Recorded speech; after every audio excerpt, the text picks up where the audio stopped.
Olá, seja muito bem-vindo aqui ao Café com Política. A gente traz para você sempre informações importantes, não só apenas aqui de Belo Horizonte, como do nosso estado, do Brasil. A gente fala sobre temas que fazem parte aí do seu dia a dia. Já aproveita, já se inscreva no nosso canal no YouTube de O Tempo. Também deixe o seu like na nossa transmissão, compartilhe a nossa transmissão com aquelas pessoas que você sabe que gostam de se manter bem informadas. E aqui no Café com Política de hoje, eu recebo a editora adjunta de política, Letícia Fontes. Tudo bem, Letícia? Tudo bem, Adriana. E vamos conversar sobre carnaval com a Bárbara Menuti, que é presidente da Belotur. Tudo bem, presidente? Tudo bem. Que bom estar entre mulheres. Obrigado por me receberem. Pois é, a gente é que agradece, ainda mais para falar sobre o carnaval. Belo Horizonte já está em festa, né, há um bom tempo, porque a nossa folia ela vai além dos dias já oficiais de carnaval. Queria que você falasse, vou tomar a liberdade de chamá-la de você, sobre essas parcerias que estão sendo feitas. O que tem sido muito falado nessa edição do Carnaval de Belo Horizonte é a parceria também com o governo de estado, essa história já superada de que o carnaval não tem paternidade, o carnaval é de todo mundo, né? Houve essa discussão no ano passado, imagino que isso já esteja superado. Bom, carnaval é do povo, né? A primeira coisa é essa, porque são essas pessoas que vêm manifestando, se reunindo de maneira para manifestar essa cultura, celebrar, trazer questões propositivas, inclusive, que ocorrem ao longo da história da cidade. A gente tem os blocos caricatos acontecendo junto com o surgimento de Belo Horizonte. Depois a gente tem as escolas de samba, tem blocos carnavalescos que surgiram como Leão da Lagoinha. E aí depois a gente tem os blocos de rua aí abrilhantando o carnaval. Então, é muito importante a gente reforçar isso dessa manifestação espontânea que acontece do Carnaval de Belo Horizonte. E o prefeito Fuad e o prefeito em exercício, Álvaro Damião, que tem dado muito sequência na gestão política do prefeito Fuad, tem esse entendimento de que parceiros que vierem para somar com o município são muito bem-vindos. Então, assim, esse ano a gente tem esse marco de trazer o governo do estado junto conosco, entendendo que é sim uma forma de fortalecer o carnaval, fortalecer a segurança, fortalecer as atrações, as experiências para os foliões. Então a gente está trabalhando de uma maneira muito integrada. Isso é muito bonito, inclusive era uma demanda que a população sempre trouxe, né? E a gente tem os outros parceiros também que constroem junto, né? Então eu falo que esse carnaval é o carnaval das parcerias e do diálogo. A gente tem avançado muito nesse sentido, assim, na escuta com o ecossistema e trazendo aliados para a gente estar bem afinado quanto banda. No ano passado, a prefeitura teve uma dificuldade, lançou vários editais, porque teve uma dificuldade de conseguir patrocínio. Esse ano conseguiu o patrocínio da Ambev. O que mudou? O que a prefeitura fez de diferente para conseguir isso? E uma outra questão, muito se discute, né? Tem algumas ações na justiça, né? Falando de um monopólio da Ambev. É possível fazer uma festa desse tamanho sem esse tipo de captação? Bom, tudo que vem de captação para o município é importante porque a gente consegue desonerar os cofres públicos e direcionar recursos para as outras pastas, para as outras iniciativas, atuar quanto política urbana e também fazer direcionamentos como o prefeito Álvaro Damião fez com a vinda do recurso privado. Ele aumentou em 70% a subvenção dos blocos de rua e 40% a subvenção dos blocos caricatos. É importante a gente salientar que assim, o crescimento dos carnavais no Brasil, que são as maiores festas populares que a gente tem, eles se dão muito com o fomento que vem da iniciativa privada, né? A gente tem carnavais aí que a iniciativa privada, seja de diversas categorias, direcionam muitos investimentos. E aí eles conseguem trabalhar, engrandecer a estrutura, engrandecer o fomento e assim por diante. O Carnaval de Belo Horizonte é um carnaval que ele, de certa maneira, essa consolidação dele é recente. A gente tem nos últimos 10 anos uma consolidação e um crescimento, onde o Carnaval de Belo Horizonte vem posicionando a cidade para o Brasil e para o mundo. E aí a gente tem esse instrumento que é o edital de patrocínio, que ele vem sendo trabalhado já há muitos anos, E, por exemplo, em 2018, uma cervejaria como a Ambev foi patrocinadora do Carnaval de Belo Horizonte. Todo patrocinador, ele vai olhar um retorno sobre o investimento que ele está colocando ali. Para alguns é retorno de marca, para outros é retorno de comercial. Então depende muito da categoria, né? Por exemplo, a CEMIG, ela tem ela olha muito para o patrocínio num retorno de marca. Eu estava até conversando com uma querida, que é a Ana Drummond, que troca os patrocínios da CEMIG, e ela estava falando, olha, o pessoal lembra da CEMIG quando a luz acaba, então o que a gente quer é mostrar o resto do nosso trabalho, o que é feito e conectar a marca. Então tem esse direcional. Uma cervejaria, por exemplo, ou uma marca de drinks prontos, como o Checkmate, ele vai olhar a venda que ele tem. Então o retorno comercial em cima desse patrocínio é muito importante. Então para a construção desse edital, a gente fez uma revisão do que era cobrado anteriormente. Anteriormente já tinha no último edital exclusividade comercial. E aí a gente fez uma adaptação, olhando as contrapartidas que a gente estava colocando e também o valor que seria de prospecção desse patrocínio. Vale ressaltar também que esse ano a gente colocou todos os custos de ações para o patrocinador. Então a gente não está pagando nada via prefeitura para a ação do patrocinador. É 100% dele. Então isso é muito... Então a gente foi construindo dessa maneira. O edital estava ali aberto para qualquer empresa que quisesse chegar. A cota assinada pela Ambev, por exemplo, foi a maior cota que tem uma chancela apresenta. Mas, por exemplo, se um banco quisesse assinar, ele poderia assinar. Se outra cervejaria quisesse também entrar, ela poderia entrar. Estava ali aberto para todos.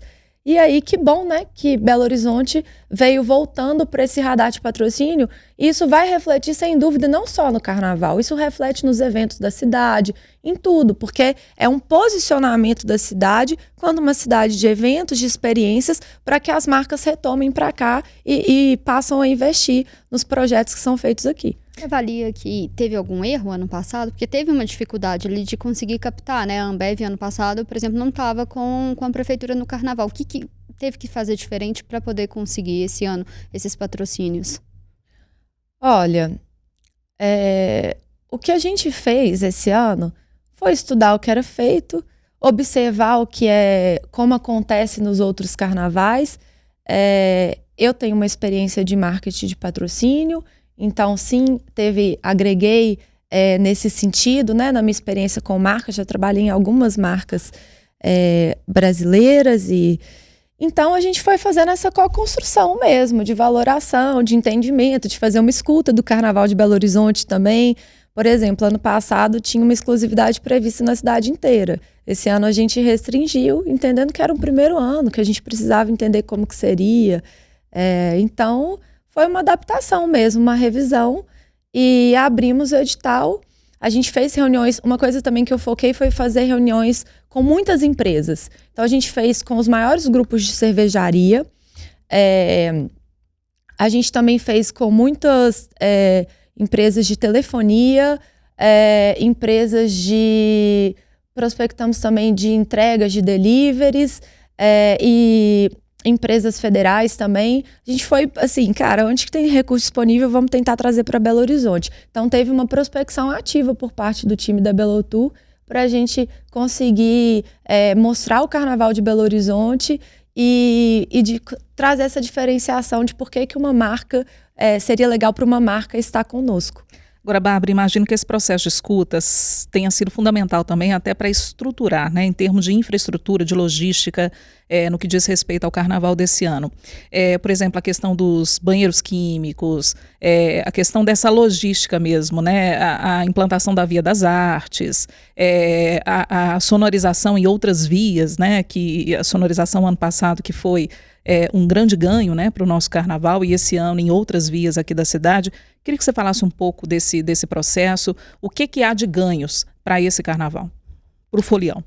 Sem dúvida, sim. É um planejamento minucioso e muito detalhista. Começa lá atrás, então ano passado a gente abriu o cadastramento dos blocos, e aí os blocos cadastraram trajeto, previsão de público, horário e data que eles gostariam de sair. A partir disso, a gente começou a fazer reuniões integradas. Time da Belotour, BH Trans, Corpo de Bombeiros, para a gente conseguir definir a rota final desse bloco. Então foram mais de 2 reuniões por bloco, assim, e aí a gente chega nesse mapa da cidade final. A outra coisa que a gente fez também foi a mudança do Carnaval de Passarela da Afonso Pena, ele está indo para Andradas. E o Candando, que é o encontro de blocos afros que acontece, inclusive, nessa sexta-feira, ele retornou para a Praça da Estação também. Então, a partir desse mapeamento, a gente começa a estruturar a cidade. E aí tem as 3 vias das artes também, que fazem parte dessa composição, né? E que vários blocos vão passar por elas.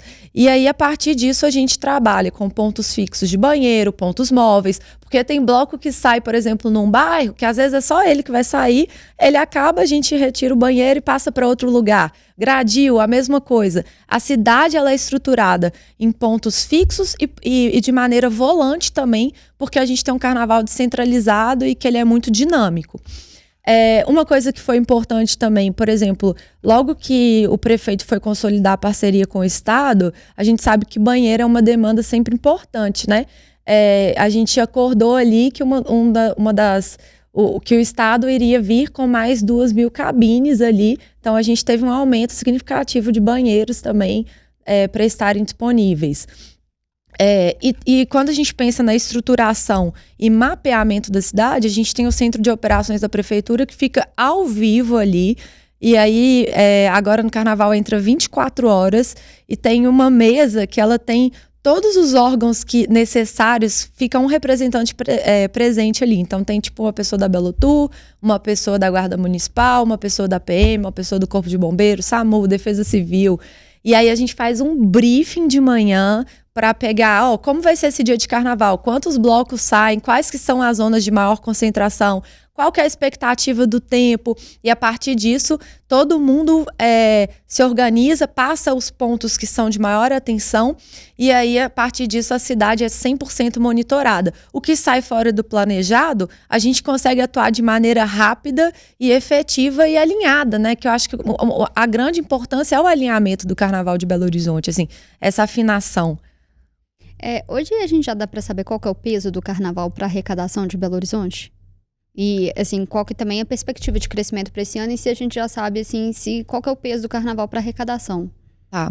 Bom, o Carnaval de Belo Horizonte é um carnaval do povo. E Belo Horizonte é uma cidade de serviços, de bares e restaurantes, de comércios. Então, a gente calcula muito em torno disso. E a expectativa é que tenha uma movimentação financeira de 1 bilhão dentro da cidade, assim, sabe? Uma expectativa também de 20 mil empregos diretos e indiretos gerados. A gente também teve aí um número de 10.292 ambulantes e caixeiros cadastrados esse ano, que é um momento muito importante, né? Muitas famílias fazem o recurso do ano, inclusive, a partir do carnaval. Então, a gente tem esse olhar muito assim, de como que para a cidade, para a população da cidade, o carnaval gera esse retorno. Eu imagino também, Bárbara, que o carnaval ele seja uma possibilidade das pessoas conhecerem áreas que não são tão visitadas, vamos dizer assim, durante o ano. E eu falo especificamente do hipercentro de Belo Horizonte. E há uma tentativa, né, de trazer as pessoas para o hipercentro. Praça Rô Soares, ali na região da rodoviária. Então a gente vê os blocos se reunindo no hipercentro, valorizando também um pouco da história, né, de Belo Horizonte. Começa muito ali, né? As pessoas se reunindo para fazer a praia da estação e trazer essa percepção de que a gente pode se conectar e viver a cidade. Então é muito bonito esse propósito do Carnaval de Belo Horizonte, da gente conhecer a cidade, experienciar ela, se conectar, né? Mas uma coisa que é muito legal que aconteceu, porque assim, acabou que o hipercentro e a Centro-Sul se tornaram grandes zonas de concentração de blocos. Os blocos cresceram muito, né, nesse processo de mais de 10 anos.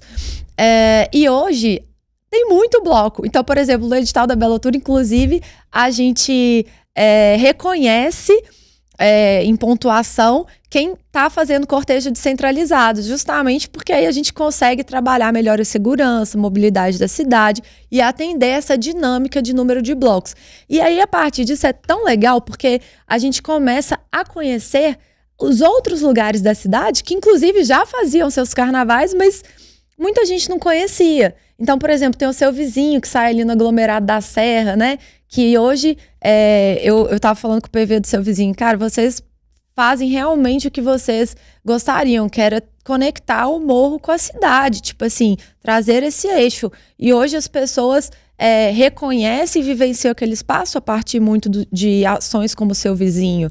A gente tem blocos como o Tchatcha, que sai ali no Concórdia, aí começa no terreiro da Mãe Deise, e aí entra ali no bairro, e é tão legal porque você anda pela cidade e vai conhecendo essas Belo Horizontes. Como é que é para Belotour ver que, de certa forma, se conseguiu fazer com que o Belo Horizontino fique na cidade no Carnaval? Hoje a gente recebe os turistas, gente de fora, né? E o folião está aqui. Como é que é para vocês? Bom, eu acredito que o principal embaixador do turismo da nossa cidade é o próprio Belo Horizontino. Né? Quando a gente fala para as pessoas, vem para Belo Horizonte, aí faz isso aqui, esse tipo de experiência que é bom e tudo. E o Carnaval gerou esse pertencimento. A partir do Carnaval, pessoas de outros estados e até fora do Brasil começaram a falar de Belo Horizonte. Então, sem dúvida, é muito importante a gente ter esse movimento cidadão das pessoas se orgulharem, porque o Carnaval, como diria meu querido de Souza também, que é um musicista carnavalesco fantástico da Escola Percussão Circular, ele fala sobre o pertencimento que é gerado a partir do Carnaval de Belo Horizonte. O Carnaval, ele traz um orgulho para o Belo Horizontino, uma conexão com a cidade, um reconhecer e se conhecer. E aí, a partir disso, a gente começa a mostrar Belo Horizonte e abrir nossas portas, abrir nossas casas para receber o turista também, que é muito bem-vindo, né? É muito importante a movimentação do turismo, assim. Hoje é uma das principais atividades quando a gente vê que gera retorno financeiro em âmbito de município, assim, né? A movimentação, ainda mais uma cidade igual a gente, que é de experiências, de serviços, então... E qual que é, falando em próximos passos, né, para o Carnaval de Belo Horizonte, porque Belo Horizonte começou com blocos muito pequenos, hoje a gente tem blocos grandes, né, gigantes, avenidas sonorizadas. Para o futuro, qual que é o caminho para o Carnaval de Belo Horizonte? Porque a gente sabe também que quando acaba um carnaval já começa outro, né? Já. Para vocês é assim, né? Total. Inclusive, assim, a gente está muito alinhado que acabando esse carnaval vamos ter uma série de workshops para ver para fazer uma análise e entender onde a gente pode melhorar. Porque melhorar, a gente precisa ser realista, que a gente sempre vai poder, né? Então, sobre o carnaval, acho que, de certa maneira, está tendo uma condução muito positiva, porque tem uma preservação da diversidade de manifestações. Então, a gente tem blocos grandes, mas a gente tem blocos que são sem trios, que são fanfarras, que são sem cordas, descentralizados. Então, tem para todos os gostos. A gente tem ali as escolas de samba, os blocos caricatos, os blocos carnavalescos, os afoxés, o candando. Então, há uma preservação dessa essência cultural da cidade, né? E que está aqui para receber todos os gostos, né? Então, o folião que vem para Belo Horizonte, ele pode vivenciar a cidade da maneira que ele desejar. E o mais legal também é porque, além disso, o folião vai comer bem durante o carnaval, né? Tem aquelas rodas assim, sai de um bloco, para num boteco, aí depois vai para outro e aí vai conhecendo e respirando essa Por isso que a gente fala em experiências, né? Exatamente. Porque não é só uma degustação, é toda uma experiência em torno daquele tiragosto, daquela refeição que ele faz, né? Tem toda uma história, né? Um contexto em volta daquilo. Exatamente. E a gente tem um mapa gastronômico esse ano, que está disponível no portal Belo Horizonte/Carnaval. A gente também fez um mapa de hidratação que vai ficar como legado para a cidade, porque Belo Horizonte tem mais de 100 pontos de hidratação. Aí, para o Carnaval, a gente também colocou mais 8 pontos, em parceria com a Secretaria de Meio Ambiente e a Copasa. E aí, no final, a gente criou um mapa, porque ainda mais com clima quente igual tá, para as pessoas poderem aí entender os espaços para se hidratarem. E tem playlist carnaval também. Tem playlist, é isso. Quem quiser ir se inspirando. Exatamente, uma coisa que a gente tem feito muito, a partir do carnaval, muitas bandas se formaram e artistas começaram a se consolidar, né? E aí a gente tem o Spotify da Belotour e temos diferentes playlists e uma delas é 100% com músicas autorais de Belo Horizonte. Então, pra galera conhecer mesmo o que é a nossa arte, nossa tecnologia de gente aqui. Bárbara, a gente está caminhando para o final, mas eu queria que a gente falasse um pouco mais sobre o Carnaval de Passarela. Você falou que esse ano está na Avenida dos Andradas. É claro que os blocos, eles ganharam uma dimensão muito grande, né, dentro do Carnaval aqui em Belo Horizonte. Mas a tradição do Carnaval de Passarela permanece. E a gente sabe da importância para a cultura, né, de uma comunidade, como a comunidade vive esse Carnaval de Passarela, quem está incluído nele. Como que foi, né, a estruturação desse Carnaval? As escolas, blocos estão bem atendidos? A estrutura para o público acompanhar esse Carnaval de Passarela está ok? O que você tem para dizer para o Folião? Bom, isso que eu vou falar, inclusive, ele foi o grande guia de todo o processo do Carnaval. A gente fez muita escuta com o ecossistema. E é um ecossistema muito grande que a gente dialoga assim, para colocar, para fazer essa política pública de estruturação do Carnaval, né? Então, a gente sentou com as escolas de samba e blocos caricatos e eles trouxeram muito a demanda de que queriam um lugar mais amplo para fazer o desfile, mais confortável, e também que a iluminação fosse melhor e tudo, porque de fato a iluminação contribui, espaço, tudo para o arremate, a visibilidade desse desfile, né? E aí uma das propostas que eles trouxeram foi a Avenida dos Andradas. A gente avaliou, tem todo... Porque primeiro a gente vai, né? Agora vamos ver as possibilidades. Aí o time da Belotour, junto com a escola de samba, começam a estruturar ali uma planta, tem que validar com o engenheiro e tudo, porque segurança é a base de tudo. Então a gente está trabalhando muito em torno disso. E aí a gente foi lá pro Andradas. Inclusive é tão legal, porque, por exemplo, hoje o prefeito inaugurou a Sapucaí, finalizou as obras, e quem tiver na Sapucaí consegue avistar o Carnaval de Passarela. Isso é muito legal, porque a gente traz uma conexão com pessoas que talvez não estavam ali que não estavam reconhecendo tanto essa movimentação que é tradicional da cidade. Porque o Carnaval de Passarela, inclusive, em alguns anos atrás, chegou a ficar na Via 240, né? Isso. Então era um local bem distante e não era tão centralizado, não agregava tantas pessoas assim, né? Inclusive foi alvo de críticas e tudo mais. Agora, mais centralizado é uma outra concepção, né? Exatamente. A gente está trabalhando muito na questão de trazer mais para a centralidade, reconhecendo essa manifestação que os blocos de rua, inclusive, bebem delas, né? Das escolas de samba, dos blocos caricatos. A gente precisa muito ter o olhar para essa galera que vem aí resistindo e fazendo carnaval tem muitos anos. Então a gente vai para o Andradas, em frente à Praça da Estação, que é um ponto muito simbólico do Carnaval de Belo Horizonte. Além disso, ali é um lugar que tem uma vista, assim, diferentes locais da cidade, que acaba, mesmo que a pessoa não vá ali ver o cortejo, ela vai entender o que está acontecendo. Estamos estruturando toda a passarela, toda a estrutura, como é pedido pelas escolas, como foi no ano anterior.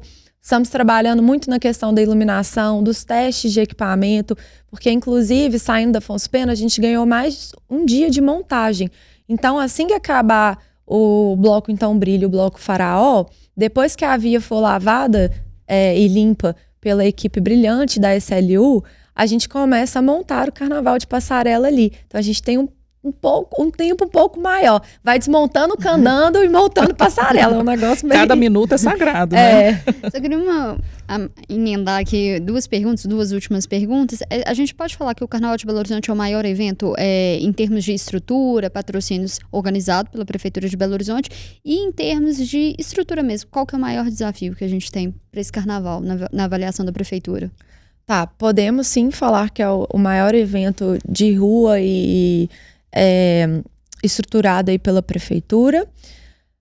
O maior desafio eu entendo que é muito na questão da gente ter um ecossistema múltiplo, é muita gente, é tipo blocos caricatos, afoxés, blocos de rua, candando, bloco carnavalesco, ambulante, associação de bares e restaurantes, comércios, pessoas também que não querem vivenciar a folia, porque a cidade também está estruturada para as pessoas, e todas de maneira para a gente manter a cidade em funcionamento. Então, eu entendo que o grande desafio é a gente escutar todo esse ecossistema, conseguir elencar as prioridades e ir avançando, construindo cada vez um carnaval mais seguro, melhor estruturado para o acontecimento. Então, acho que esse é um ponto que vai ser sempre um desafio para o poder público. Acredito que outro também que a gente conseguiu avançar esse ano é a questão do retorno da iniciativa privada, de grande importância. A gente ficou 5 anos aí sem ter um recurso privado vindo para cá, e isso também coloca a gente no eixo de rotas, né, dos principais carnavais, traz visibilidade para a cidade. Então, acredito que muito nesse sentido. O carnaval está crescendo, então a gente precisa também conseguir aumentar as fontes de recurso, porque exige uma estrutura maior.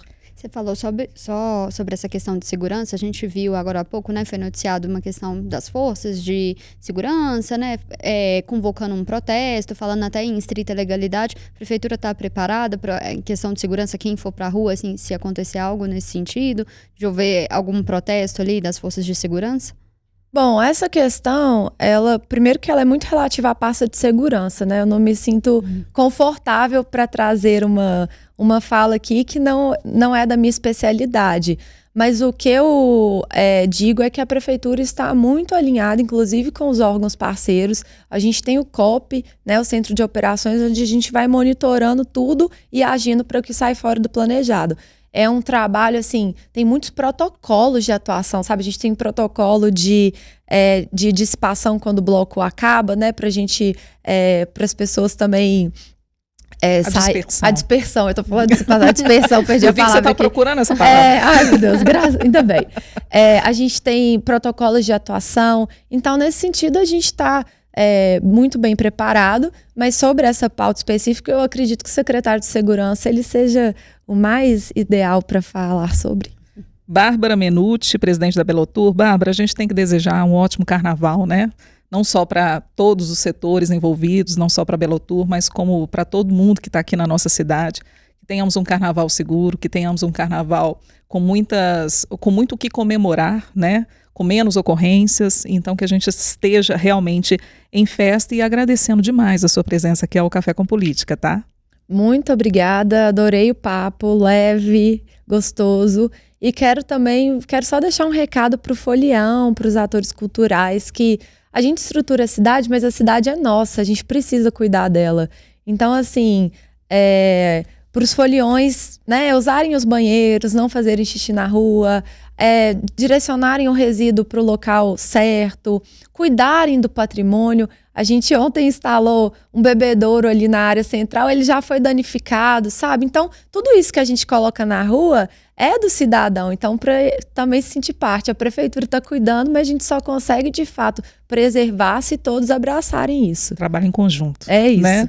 Bárbara Menuti, presidente da Belotour, esse foi o nosso Café com Política, agradecendo aqui a Letícia Fontes, que esteve conosco nesse bate-papo, editora adjunta de política. Obrigada, Letícia. Obrigada, Adriana. E também agradecendo, claro, a sua companhia, a sua audiência no nosso café. Lembrando que cada dia nós temos, né, a cada dia às 8h30 da manhã, um café inédito para você. Então, aproveite, se inscreva e dessa forma você vai ser notificado. Assim que a nossa transmissão começar, você vai ser avisado e aí você não perde nadinha, tá? Até a próxima.